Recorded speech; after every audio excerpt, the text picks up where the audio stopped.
Hello, and welcome to Reimagining Love. I'm Dr. Alexandra Solomon. I have been studying relationships for over 20 years as a couples therapist, a professor, an award-winning author, and as a wife, mother, daughter, sister, and friend. Now, I'm inviting you into this space each week as I dig into some of the toughest and most fascinating relational dilemmas of our time. If you want to discover how to create vibrant and loving relationships in your own life, you have come to the right place. This is Reimagining Love. Hi there. Welcome back to Reimagining Love. Today, I am sharing this solo episode about the overfunctioning, underfunctioning relationship dynamic that we initially aired back in June 2022. So we have been at this for a while, haven't we? I love this topic because it reminds us that an intimate relationship is a system, and this system needs to address so many domains of life. Domesticity and emotions and sex and finances and ambition and our social lives, etc., etc., etc. And what we know to be true is that feeling like an overfunctioner in any of these areas in comparison to your partner is a surefire path to burnout and to resentment. So our exploration here is meant to help you widen your perspective and assist you with disrupting this dynamic to create meaningful change. This episode bolsters something that I've been thinking about a lot lately and that you might just see an episode on very soon, hint, hint, which is how to navigate the tension between acceptance and change in our intimate relationships. So here is an entry point on some of these thoughts framed through the lens of overfunctioning and underfunctioning.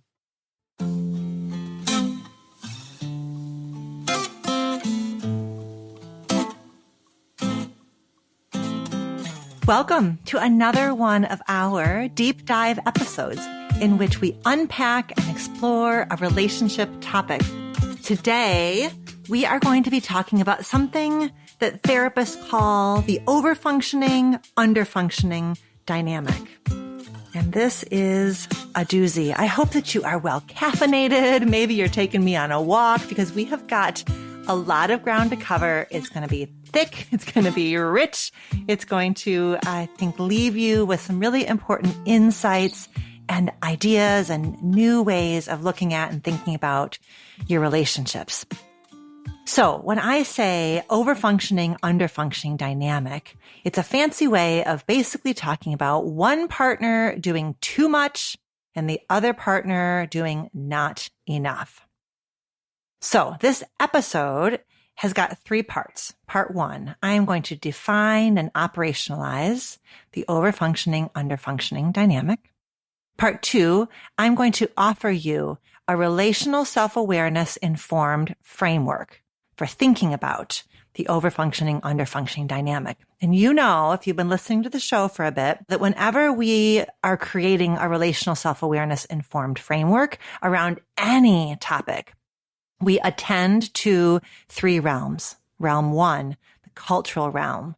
So we ask questions like, what are the bigger cultural narratives that shape how people think about and experience the dynamic? Realm 2, the interpersonal. What is happening in the space between the 2 people? Realm 3, the intrapsychic. What is happening inside of each person? So that's what we're going to do in part 2 of this episode. And then part 3 of the episode, of course, we're going to explore how to disrupt this pattern. I will spend a little bit of time talking directly to the partner who is in the overfunctioning role, and I will offer a few self-reflection questions. And then I will talk directly to the partner who's in the underfunctioning role and give a few self-reflection questions there too. And then I'm going to propose some relationship agreements. And you know, as we often do with these solo episodes, we have created a worksheet for listeners who are subscribed to the newsletter. So you can follow the link in the show notes to subscribe to our weekly newsletter, and then you will get that worksheet in your inbox next week. Part 1, let's do some defining and some operationalizing. If we're going to unpack overfunctioning, underfunctioning dynamics, we have to define our terms. So let's start by getting really clear on what we mean by functioning. What does functioning mean? In doing research for this episode, I found an article by Dr. Will Meek, and he says that functioning is, quote, our ability to manage life, make decisions, manage time and stress, etc., to be responsible for the things that we're involved with, and to operate as autonomous beings.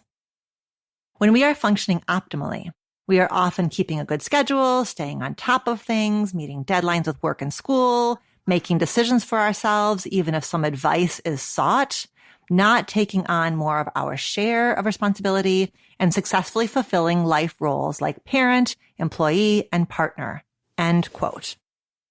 So talking about the overfunctioning, underfunctioning dynamic means that we're talking about a cycle or a perceived cycle that a couple gets into in which one partner is carrying too much of the load and one partner is not carrying enough of the load.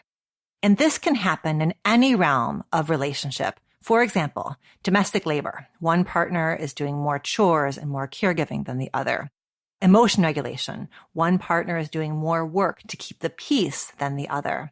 Interfacing with the outside world. One partner is doing more initiating and scheduling plans with family and friends, or more checking in on family and friends than the other. Sex.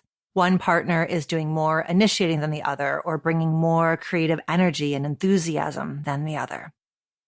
Finances and ambition around work. One partner is more responsible for finances than the other, or one partner is investing more time and energy in pursuit of career goals than the other. So those are 5 realms right there: domestic labor, emotion regulation, interfacing with the outside world, sex, finances / ambition.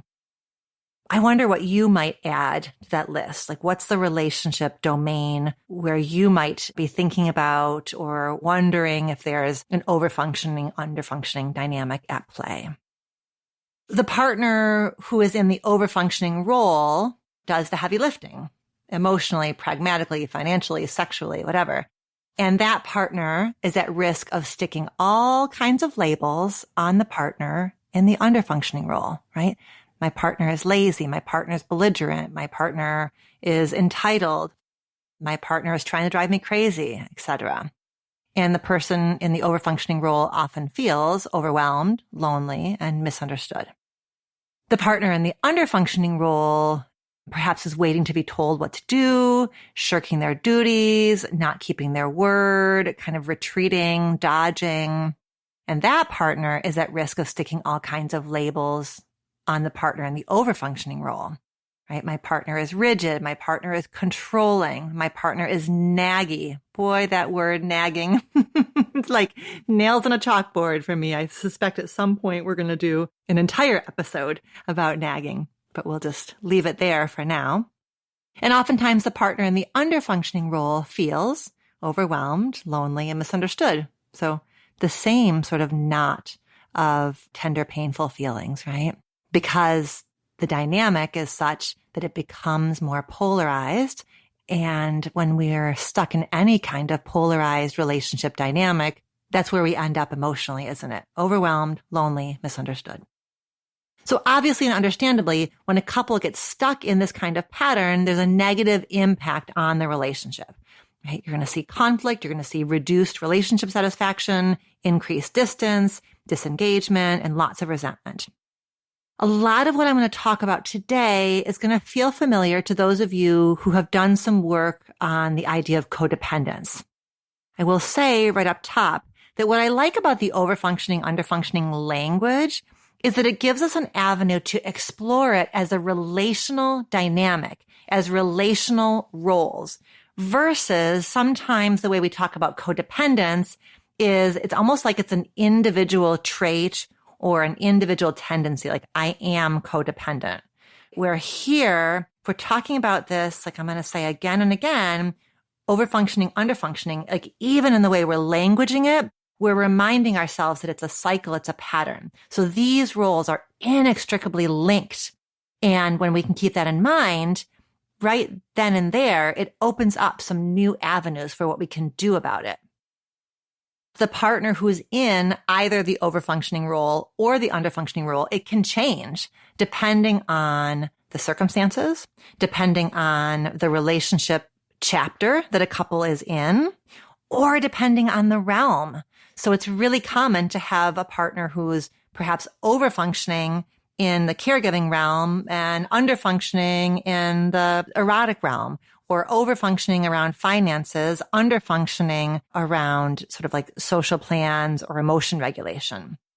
In fact, spoiler alert, one of the fastest ways out of feeling resentful about overfunctioning, if that's the role that you're feeling like you're in, is to widen out your lens and take a broader perspective, like a bit of a 10,000-foot view of the landscape of your relationship. Because if you do that, what you might see is that there are, in fact, realms where you are in the underfunctioning role.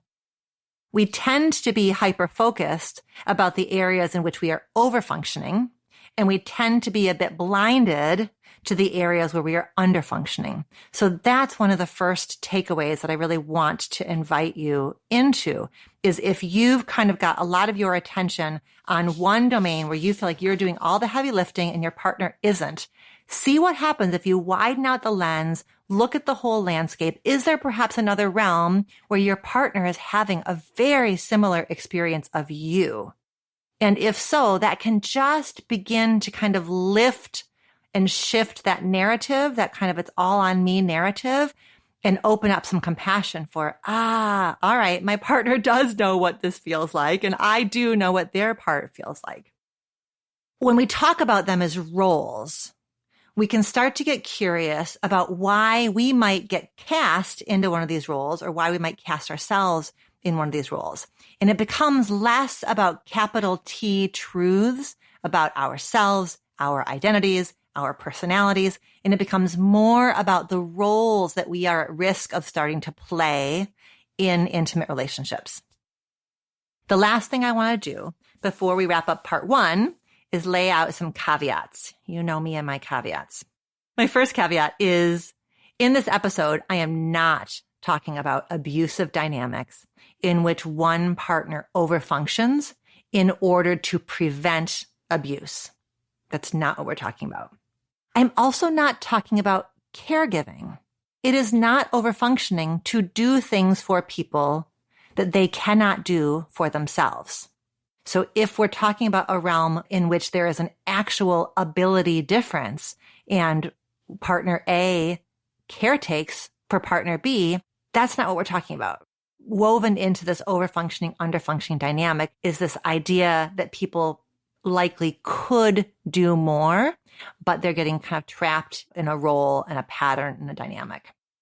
And finally, my examples are going to be all about overfunctioning, underfunctioning dynamics in romantic relationships.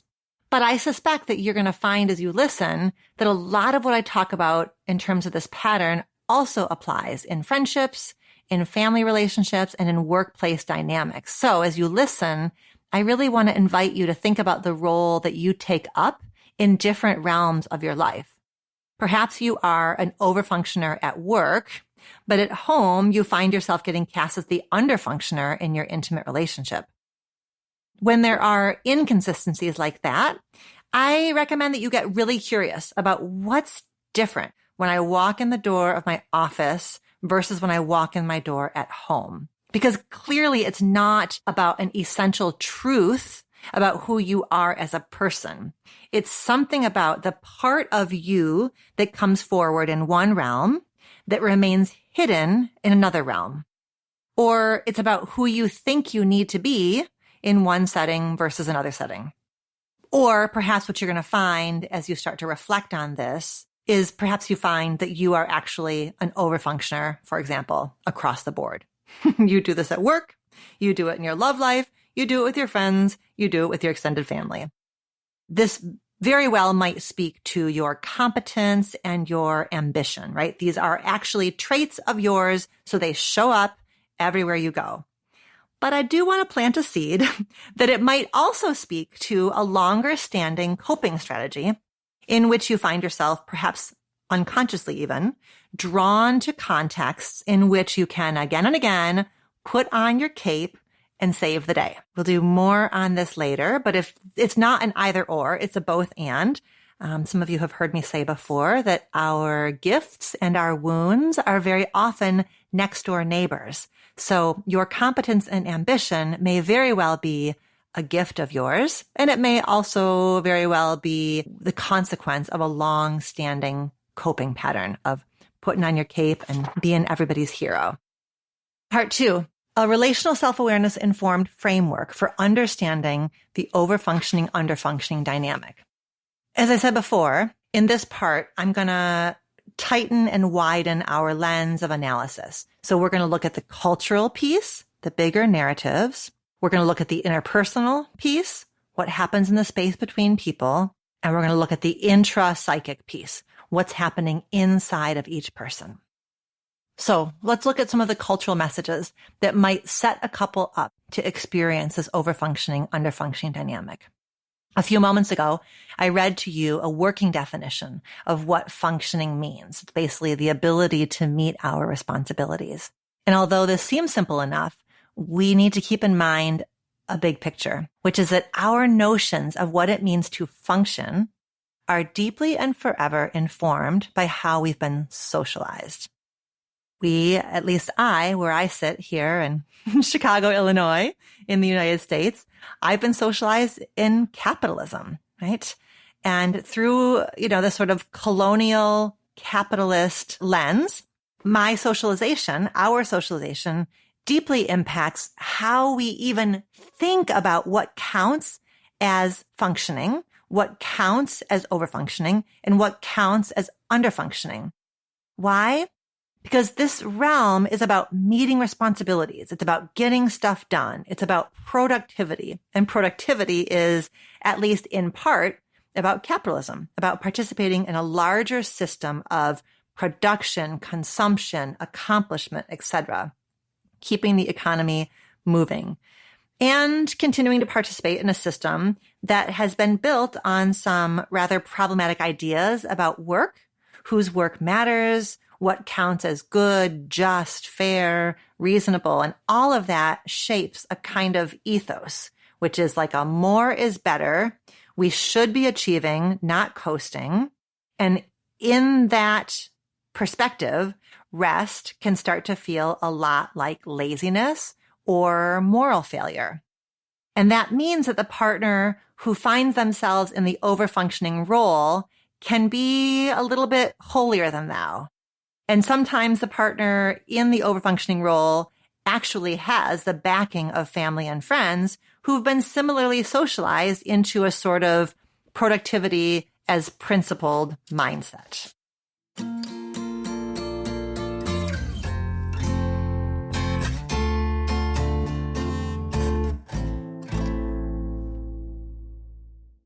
Another big context that matters here is ableism, which is discrimination in favor of able-bodied people. And ableism exists for all kinds of reasons, and one of which is that in a capitalist society, we are at risk of valuing people to the degree that they are able to produce. And if and when a disability impacts someone's ability to produce in the ways that we have defined production, that person is at risk of being perceived as less valuable and less worthy. So although I have tried really hard to be mindful of my assumptions and my biases in prepping this episode, I have every confidence that my blind spots have shaped how I think about and how I talk about this topic, right? I am a white American woman. I've been living in the Midwest my whole life. I'm highly educated. I have generational economic privilege. And so I suspect that the ways I think about and talk about functioning are shaped by these contexts, especially the context of whiteness, colonialism, and capitalism. When we're working on this particular dynamic, we also have to keep gender in mind. There's just no way around it. Cultural narratives around gender have a huge impact on how couples experience the overfunctioning, underfunctioning dynamic. And there's a lot of public discourse these days about a concept called emotional labor. Gemma Hartley wrote an article for Harper's Bazaar called "Women Aren't Nags, We're Fed Up." That article has been read over 2 billion times. In fact, it's on my Marriage 101 syllabus. So we're responsible for at least 1,000 of those readings.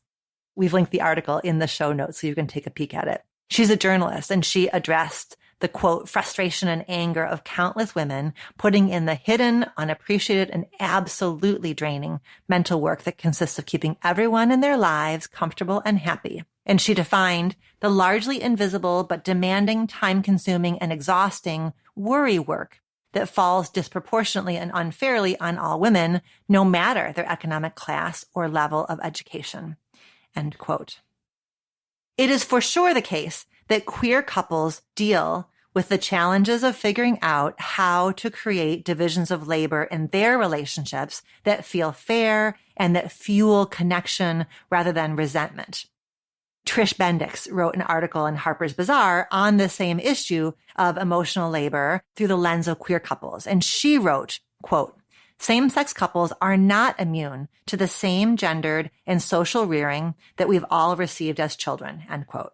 And she speaks with queer women who recall receiving both implicit and explicit messaging about silently anticipating and addressing problems and messages that their brothers did not receive by contrast.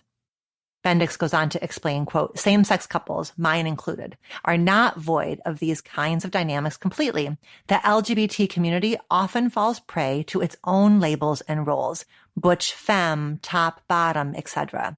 And it's inevitable that there will be expectations of both partners that will remain unspoken until they are discussed, end quote.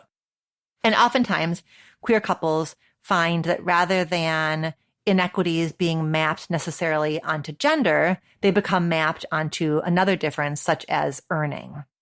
The big picture here is that caregiving in general, because it has been long associated with the feminine, has also long been devalued, held in contempt, and rendered invisible. So when a woman is partnered with a man, the force of patriarchal socialization means that they are set up for an overfunctioning, underfunctioning dynamic in the realm of domestic and emotional labor, right? It's just really easy to map onto a straight couple a traditional division of labor in the home that replicates generations of how families have assigned these roles. The struggle that many men experience around fears of being associated with the feminine, it's really real, it's really pervasive, and it very often is beneath conscious awareness. And I want to give you a powerful example of this. There's some research that was done in 2011. University of South Florida psychologists Jennifer Bosson and Joseph Vandeo. They published a paper in a journal called Current Directions in Psychological Science. And their research team was studying what we call precarious manhood, which is the idea that masculinity needs to be enacted and proven again and again in an ongoing way. That masculinity is in fact defined by achievements, not biology. These two scientists brought men into the lab and they forced them to behave in a, quote, feminine manner. And then they studied what happened. So in one study, for example, some men braided hair and other men did the more, quote, masculine task of braiding rope. And then all of these men afterwards were given the choice to either punch a bag or do a puzzle. And the men who braided hair overwhelmingly chose to punch the bag. In another study, when one group of men braided hair and the other group of men did not, and then all of the men went on to punch the bag, the men who had braided hair were found to punch harder. And in a final study, all of the men braided hair, but only some of the men got to punch the bag after. The men who did not punch the bag showed more anxiety on a subsequent task. Oh my gosh. So the bottom line is this. When men engage in tasks that are deemed feminine, they feel a need to counteract it with some kind of something masculine that feels restorative or restabilizing. I don't know that these men were saying it out loud, right? They weren't saying like, I just braided hair. I have to undo it, or I have to restore my manhood. It's that subtle, sneaky, unconscious, pervasive socialization, right? That's the fallout of socialization, that need to prove oneself again and again. Through this lens, it makes some sense that feminine tasks like laundry, childcare, wrapping gifts are avoided, right? Because if the sense is, if I do that task, I just have gone one down and I got to restore myself after I do the task, it makes sense that that whole situation gets avoided. And this is not an excuse, but it is a context, right? I'm highlighting that research because it really does show us how the wind is at our face around inequities in domestic labor and emotional labor. Gender dynamics are incredibly real. Inequitable divisions of labor are incredibly real. And they hold the power to erode intimate relationships. Findings from a survey, it's called the NATSAL 3. It's the National Survey of Sexual Attitudes and Lifestyles. That survey found that 21.2% of married women aged 16 to 74 reported not sharing enough housework as a reason for their live-in partnership breaking down, for their divorce happening. So it's a big, significant problem. And I will say that if the paradigm is going to get subverted, it has to get done consciously and intentionally. And it has to be done with the buy-in of both partners. The person in the culturally ascribed one down position cannot change the system on their own. You've got to change the system with the buy-in of both partners. And sometimes, listen, she ends up feeling like she's in a catch-22. If she asks her partner for, quote, help, then it proves right then and there that the task is hers until and unless she delegates it. But if she doesn't ask for, quote, help, and she does it herself, she replicates a traditional division of labor. She perpetuates an overfunctioning, underfunctioning dynamic, and resentment is going to get fueled in their relationship. The way out of this catch-22 is for him to begin to notice and work with her on it. And he can start by thinking critically about how powerful socialization is and how it shapes his perceptions of domestic and emotional labor. He also can examine his family of origin dynamics, what he saw when he was a little boy. How did he see the big people in his home handling divisions of labor? And that can help him get really clear on the perspective that he's coming in with.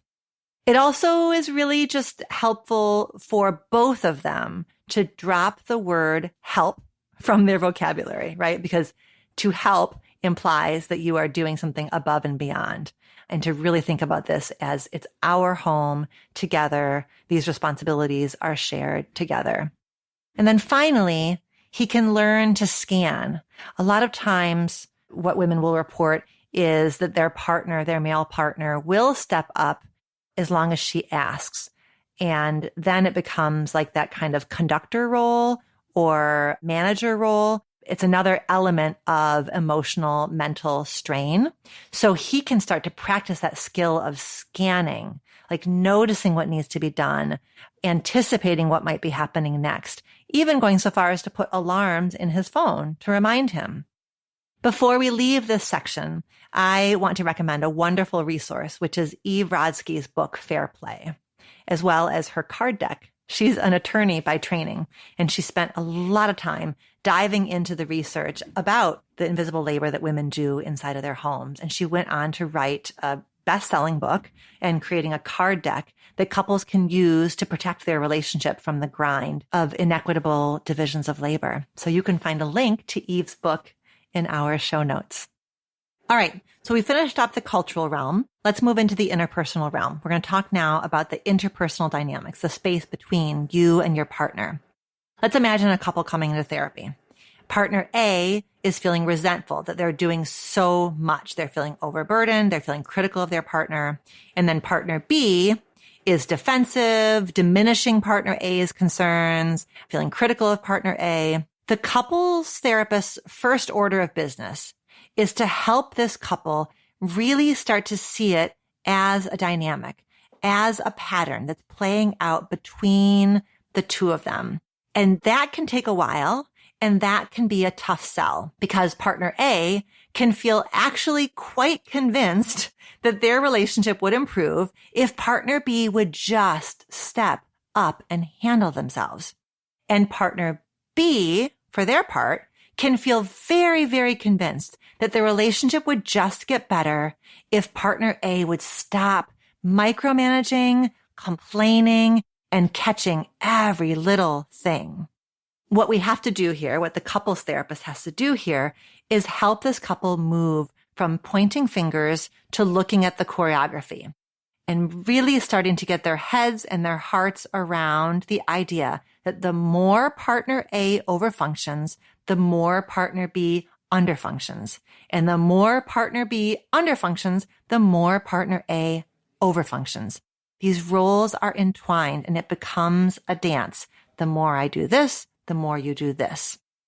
What this means is that if either one of them changes their dance moves, the dance can't continue in the same way. And if this is a dynamic, then each position is a role rather than a capital T truth. It's important also for the couples therapist to really be languaging it that way. You're in this role and your partner's in this role, because that part of it also starts to lift the heavy blanket of casting this as a personality trait, right? So if I've spent a lot of time describing my partner as lazy or stubborn or narcissistic, then starting to practice the idea that this is a dynamic, they've gotten stuck in a role, I've gotten stuck in a role, it can start to shift then how I perceive my partner, right? If I'm convinced my partner is lazy, I'm searching for evidence that supports that hypothesis, and I'm likely missing evidence that challenges that hypothesis. So starting to say things like, my partner underfunctions relative to me in this domain, right? My partner is in an underfunctioning role in this domain. Like that's a subtle but important shift in language that can start to shift how people feel about the dynamic and can start to shift what people do about the dynamic. So the question becomes, how would a couples therapist start to create change? Does the couples therapist create change by helping the underfunctioning partner step up and try harder? Or does the couples therapist help the overfunctioning partner practice stepping back and letting go? And the answer is sure. Years ago, when I was at a training with Dr. Les Greenberg and Dr. Rhonda Goldman, who are the founders of emotionally focused therapy, they were talking about a variation on this theme. They were talking about when there's a pursuer, when there's a distancer. In other words, when there's one person seeking contact and another person avoiding and retreating. So a similar dance as the one we're talking about today. And one of the therapists in the audience asked the question, like, what do you do first? Do you help the pursuer stop pursuing? Or do you help the distancer stop distancing? And Dr. Les Greenberg's response was to quote a Chinese proverb that says, you dig where the ground is soft. In other words, the therapist feels out where there's a little bit of leverage, knowing that facilitating change in one part of a system changes the system. If you change your dance moves, the dance can't continue in the same way that it does, right? Change your dance moves. If you don't do what you've always done, your partner can't do what they've always done. And the only person you can change is yourself. But remember that changing yourself does change the system. So don't underestimate your own power. If you're the overfunctioner, challenge yourself to consider where you might be able to experiment. Where might you be able to back off, let go, surrender, even if that means something falls through the cracks, even if it means that you might experience some anxiety, even if it means that your partner might feel a little bit disappointed or they might struggle if you don't do what you've always done. If you're the underfunctioning partner, challenge yourself to consider where you might be able to step up. Where might you be able to anticipate, look ahead, initiate, even if that means you have to tolerate the discomfort of worrying that you're going to do it wrong or worrying that your partner's going to be, rejecting. And even if it means that your partner doesn't like how you did something. Quick side note, when the person in the underfunctioning role steps up, it is incumbent on the person in the overfunctioning role to resist the urge to critique how their partner does that thing. When our kids were little, I was for sure in the overfunctioning role, like a lot of moms, around morning routines specifically. So I must have requested change, and Todd agreed to step up and do more of the morning routine. And I remember him one time bringing Courtney downstairs. She was a little baby, bringing her down in some crazy ass outfit. And I remember consciously saying to myself, do not say a word. Focus on the fact that he stepped up rather than on the fact that this baby is wearing, red pants and a purple top. What we focus on, we get more of, right? And also resist the urge to say, you only did that because I told you to do it. You only did it because I asked you to do it, right? What we focus on, we get more of. Okay, let's tighten up our lens a little bit more and do some intrapsychic. Let's look at some of the dynamics that happen inside of the person in the overfunctioning role and inside of the person in the underfunctioning role. So if you have been finding yourself identifying with one of these positions more than the other one, this suggests that you have a valence or a tendency towards that role. And I want to invite you to do a little bit of what I call ghost busting and look at how experiences from your past might have created that valence inside of you. So what is it about your early experiences that may have primed you to move into that role in your intimate relationships? The origin story is going to be unique to you, but let me offer a few possibilities and just see if any of them land. A tendency to overfunction can come from perhaps being a parentified child when you were little. If your parent turned to you as a source of comfort and validation, this means that you had relatively fewer experiences of asking for help, receiving help, and fewer experiences of people accommodating to you. So you might therefore just fill in all the space by being helpful and necessary and in charge. Perhaps your overfunctioning comes from growing up in a home where a parent struggled, for example, with untreated mental health challenges or with addiction. If your parent had a hard time meeting their responsibilities, you might cope with a fear of not being able to meet your responsibilities by living on overdrive, right? So busy to you might feel like an inoculation against a risk of depression or despair.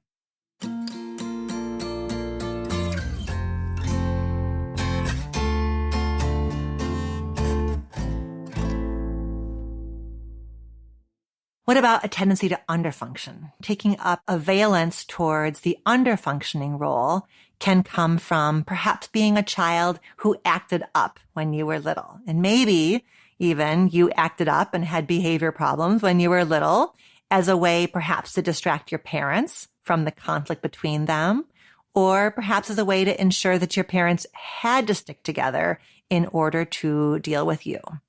Another possibility might be perhaps you grew up in a home with really domineering parents who struggled to give you autonomy, space, agency. So if you were micromanaged when you were a kid, you might therefore struggle to step in and take charge of your life. Connecting the dots between your past and your present can help you understand yourself more deeply, and connecting the dots between your partners past and present can help you understand them more deeply, perhaps helping you feel a bit less critical and a bit more compassionate. History is not an excuse, but it surely is a context. So I want to talk a little bit to the overfunctioner and then a little bit to the underfunctioner. In each of these pieces, I'm going to offer some relational self-awareness questions to folks who are in each of these roles. And these questions are on the worksheet that will be included in next week's newsletter for listeners who are subscribed. And once again, the link to join our weekly newsletter is in the show notes of this episode. Okay, Overfunctioning partners of the world. Let's talk. Stepping back can be really hard. Letting go of control can be really hard. You may very well have spent years creating a sense of safety through order and allowing for more unpredictability or tolerating how someone does things differently than you do them can just feel upsetting. Not because you're a control freak, but because this is a long-standing coping mechanism. If you decide to try stepping back, I think it's really okay to cue your partner and be like, hey, heads up, I'm letting go here. It's not a threat, like you better make sure you do it and that you do it the right way because I'm letting go. It's more like an invitation. It's an opportunity for your partner to recognize that you are making an effort to change a pattern. So cueing your partner, like, heads up, look at me, I'm letting go. It's a way of saying, like, I'm so invested in our relationship. I'm so invested in changing my part of this pattern that I'm letting go, right? So not a threat, not a demand, just an alert so that your partner knows that you're trying and they can notice your effort. In fact, that was another takeaway I got from the very same Dr. Les Greenberg and Dr. Rhonda Goldman workshop, was that that's actually how change happens. Change happens in a couple system when, in this example, the overfunctioning person lets go, like they change their move. That's an important part of creating change. But what these guys found in their research is the change doesn't really cement until and unless the other person here, the underfunctioning partner, notices it. Like the loop has to get complete. I have to change my behavior and you have to notice the change in my behavior and shift yourself accordingly, right? It's not just my change. It's my change that I do, and then you change in response to me, and then I get the gift of watching you respond differently. And that becomes an intrinsic reward for my efforts, right? You are more vibrant. Like I changed something. I watched you step in. You seem more vibrant. I feel more relaxed, and that becomes, rather than a vicious cycle, more of a virtuous cycle. So stepping back can also be hard because there can be some hidden benefits of overfunctioning. Perhaps, for example, other people express admiration for you about how much you do in your relationship. And this might feel to you like a self-esteem booster. Or perhaps you maybe have developed a little bit of a martyr syndrome going on in which you've become a bit invested in letting people know how hard you're working in your relationship and maybe a little bit invested in the sympathy that people offer to you. And we're all at risk of these kind of like less than ideal routes to feeling worthy. So just notice if that's a pattern, perhaps for you, that maybe you do have a little bit of a hidden benefit, a little bit of like a kind of perk, a bonus side effect of overfunctioning. And try to remember that you actually were born fully worthy with nothing to prove. You do not need to earn your worth by overfunctioning. And you don't need to work hard in order to feel worthy of partnership either. Okay, relational self-awareness questions for you, my darling overfunctioning partner. I've got 8 of them. And again, they're on the worksheet. Question 1, and I've languaged these in the first person because these are your journal entry questions or mindful meditation questions. Okay, question 1, what does overfunctioning protect me from feeling? 2, what do I believe to be true about myself when I am overfunctioning? 3, what is it that keeps me from letting go of management, leadership, control in this area of my relationship? Question 4, what am I afraid is going to happen if I let go of management, leadership, control in this area? What am I dreading? And if that dreaded situation were to play out, how would I feel? Question 5, who do I feel like I become if I let go of management, leadership, control in this area? In other words, if I lose my identity or my role in this area, how would I feel? Question 6. What does it mean for me if somebody else, i.e. my partner, has more management, leadership, control in this area than I do? Question 7. Am I perhaps overfunctioning to protect my partner from the anger and disappointment that I would feel and perhaps unleash if I were to let go and they didn't step up? Question 8. Am I perhaps overfunctioning to protect myself from the anger and disappointment that I would feel and perhaps unleash if I were to let go and my partner didn't step up? Okay, I adore you. Those are challenging questions. Just take them slowly, bite by bite. I'm just inviting you to connect some dots around this role that you've gotten yourself into, the roots it may have, the hidden investments, little sneaky sub-narratives that are going on. So sit with those questions in a very, very, very gentle way. All right, here you go. Under-functioning partner, let me talk to you for a moment. One of the things that can happen to the person in the under-functioning role is that you can feel like you're being perpetually criticized. Because you can't control your partner, and because feeling perpetually criticized can feel awfully helpless, I want to challenge you to see what might you be able to do differently. If you hate it when your partner reminds you of something, set an alarm on your phone or write yourself a note. If you don't like being given a task, see if there's a way that you could take initiative instead, right? If you're sensitive to feeling controlled, directed, micromanaged, criticized, take back your power by flipping the dynamic and putting yourself in the driver's seat. I want to also challenge you to keep your eye out for whether or not perhaps you're doing this thing that we call weaponized incompetence or strategic incompetence. There was a 2008 article in The Guardian that defined strategic incompetence as the art of avoiding undesirable tasks by pretending to be unable to do them. This is more of a popular buzzword than a scientifically backed phenomenon in the literature, but it's a sneaky one, right? And so I'm just going to challenge you a bit to maybe get real with yourself. Are you perhaps kind of acting like you don't know how to do things or things are too hard for you because actually, in fact, they're just unpleasant things? If this does land for you, if part of your underfunctioning is that you kind of feel like you shouldn't have to do it or it's not that fun so you don't do it, I really do want you to frame for yourself that your goal is to feel like you get a reward when you step up. And the reward you likely get when you step up is your partner's happiness, the smile on their face, your partner's relief.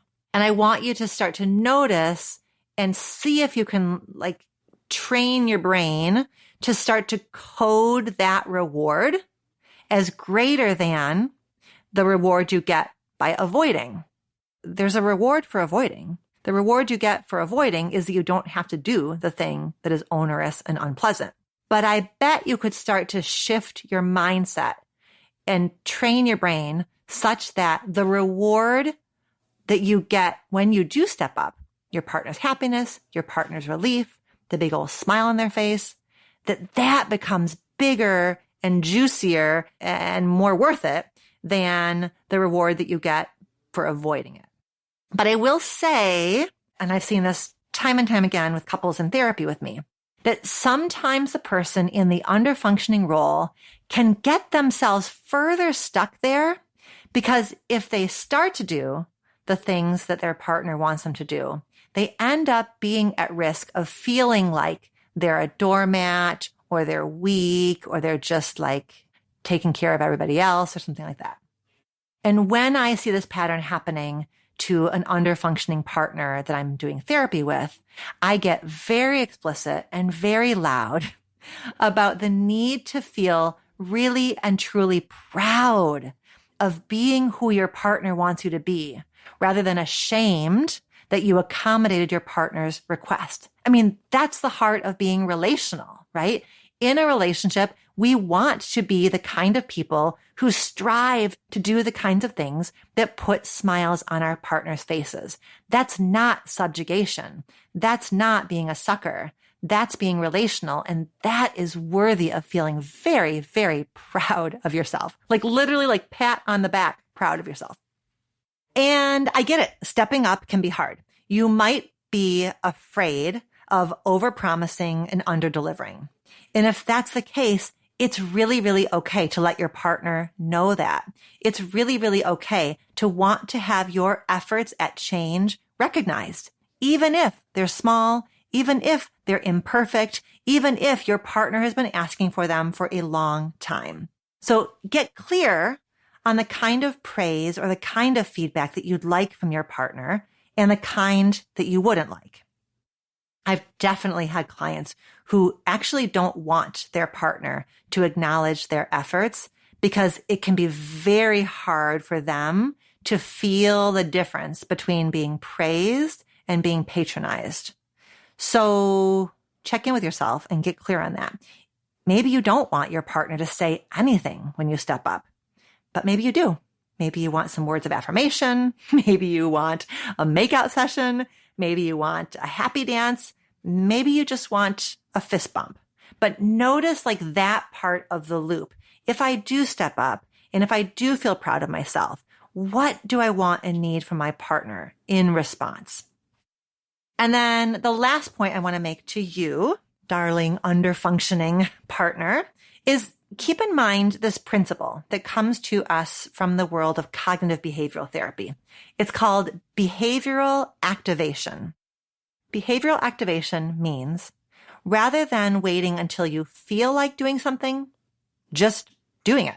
While it's easier to get motivated to do things that we actually feel like doing, we can motivate ourselves to do things just because we made ourselves a promise, or just because we set an alarm, or just because we said we would. You don't have to wait until you feel like doing something to do it. All right. And here are your relational self-awareness questions. There's also 8 of them, and they're also on the worksheet. Question 1. What is the origin story for my underfunctioning? Question 2. Am I afraid of overpromising and underdelivering? Why? What does that scenario remind me of? Question 3. What happens inside of me when somebody I care about is disappointed in me? Question 4. What hidden benefits might I be getting from my underfunctioning role? Question 5. When I think about stepping up, what emotions come up inside of me? How does my body feel?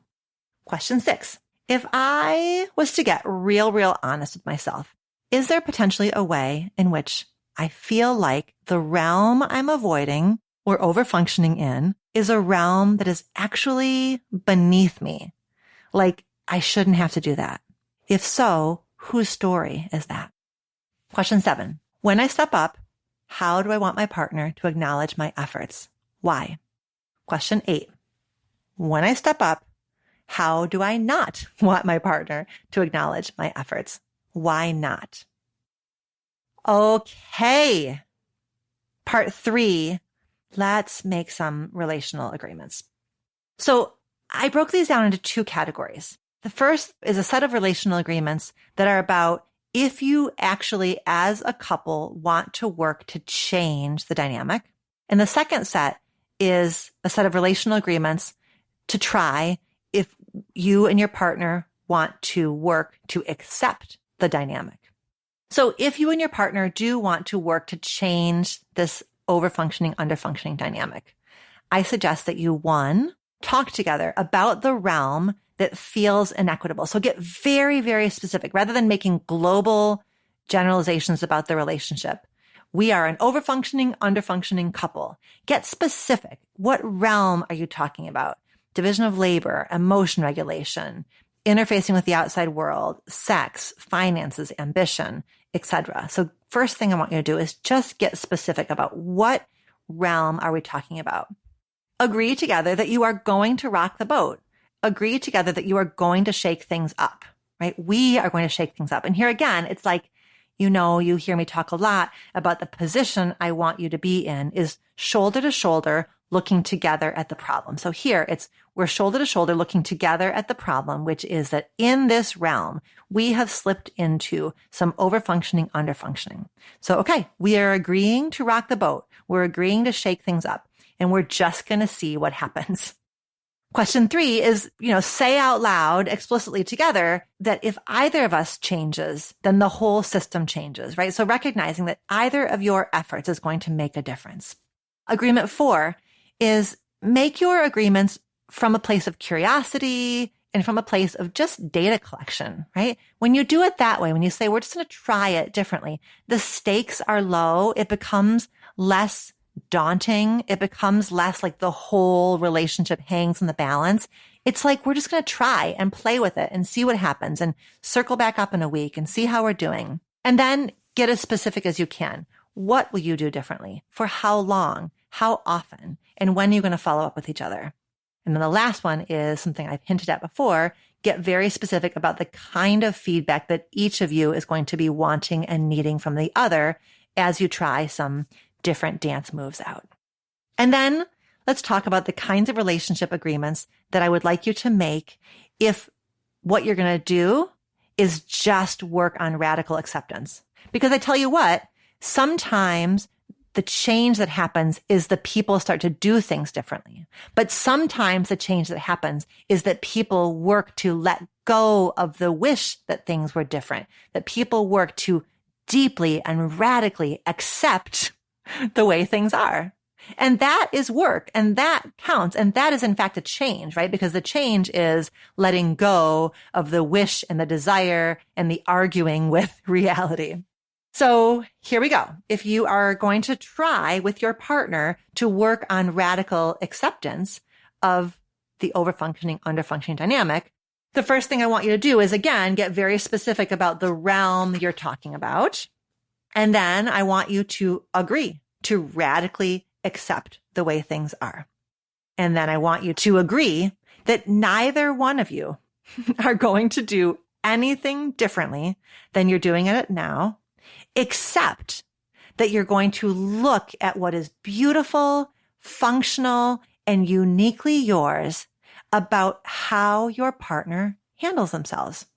That's the only change. The only change is when you do the thing you do, I am going to take on a practice of noticing what's beautiful, functional, and so uniquely you and so uniquely us about that way that we do things.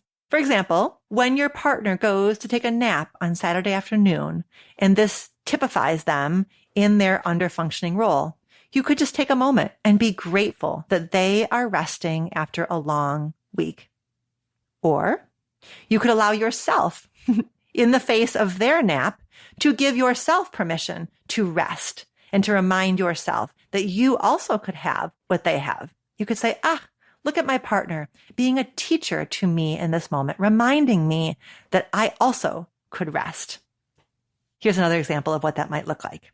When your partner works late, if that typifies them in the overfunctioning role, you could take a moment and just be deeply grateful for their work ethic, right? You could be really grateful and appreciative of what that says to you about who they are, about what they value. And you can see if you can remember that that's part of what made you fall in love with them in the first place. You could even go so far as to ask them, is there anything I could bring to you as you burn the midnight oil? Right? So that's radical acceptance. Rather than saying, here you go again, you always do this, you're a workaholic. It is saying, I radically accept that this is how you are moving through the world right now. And I can see the benefit and the beauty to you and to us. And I wonder if I could support you as you do that. And then the last piece of the agreement would be just to talk together about how you want to share insights and appreciations as you practice this radical acceptance. Do you want your partner to let you know when they have noticed you overfunctioning and when they have found a way to feel appreciative of what you're doing? Or do you not want that? Okay, my dears. Woo! We covered a lot of ground. I am excited for you to let all this good stuff settle in. I feel confident that you're going to come away from this episode with some new perspectives on a common and complex relationship dynamic. And I think you're going to have some new perspectives that can help you create meaningful shifts, or whether that meaningful shift is that you and your partner start to do things differently, or if that meaningful shift is that you and your partner start to radically accept the way that the two of you do things. And I hope that whatever you do with the contents of this episode, that it helps you feel more connected and more engaged. And until next time, be well. Thank you for listening to our show. Our producers are Mary Chan and Katie Pagich of Organized Sound Productions. Our theme music was composed by Slade Warnkin. The show is executive produced by me, Dr. Alexandra Solomon. Do you have a relationship question that you want answered on the show? Visit reimagininglove.com to send in a written or audio question. Questions can be about intimate partnerships, family relationships, friendships, you name it. If you're looking for more love and relationship content, you can find me on Instagram at dr.alexandra.solomon or visit my website, dralexandrasolomon.com, where you'll find my blog as well as the Intimate Relationships 101 e-course based off of the popular class I teach at Northwestern University. Thank you for listening and see you next week here on Reimagining Love.